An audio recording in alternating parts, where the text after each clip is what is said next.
Saudi Arabia के मक्का शहर में काबा वो पवित्र स्थान है जिसकी यात्रा को हज कहते हैं।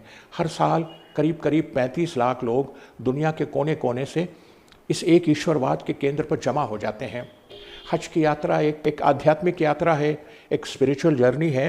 हाजी मक्का और मदीना के पवित्र स्थानों पर 30 से 35 दिन रुक जाता है। अधिकतर समय उसका मस्जिद में ही गुजरता है। वो अपना घरदार, कामकाज, दुनिया की घमाघमी से कटकर सब कुछ छोड़ छाड़ कर यहाँ चले आता है।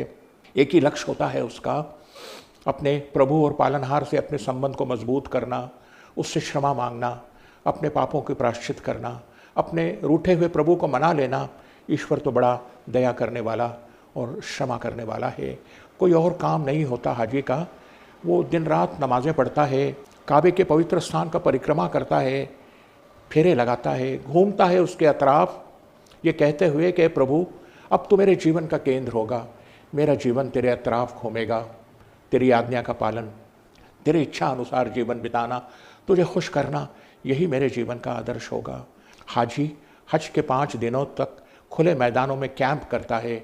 वहाँ जाने के बाद भी वो अपने हाथ उठाकर आसमान की तरफ आँखों में आंसू लिए दुआएं मांगता है कि अल्लाह, ए हमारे प्रभु, हज से लौटने के बाद हमारे जीवन में परिवर्तन आए, सत्य और न्याय, दया और करुणा, प्रेम और भाईचारगी, क्षमा और त्याग, ये हमारे जीवन का आदर्श बने।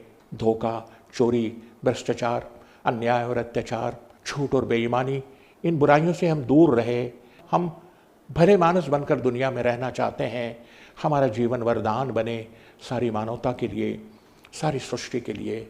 ए प्रभु, इस जीवन के कठिन सफ़र में, इस अच्छाई और बुराई के संघर्ष में हम तेरी सहायता, तेरा समर्थन मांगते हैं। ये लोभ, लालच और स्वार्थ से भरी हुई दुनिया में हम तेरे शरण में आना चाहते हैं। हमारे मौत के बाद का जीवन सफल हो जाए, वो जीवन जो हमेशा हमेशा का जीवन है। ये एहसास और ये चेतना के साथ अगर कोई हज करता है, उसके जीवन में परिवर्तन आता है, वो भला मानस बनता है। और ऐसा नहीं तो फिर हज भी एक रिचुअल बन जाता है, उसका कोई लाभ नहीं होता।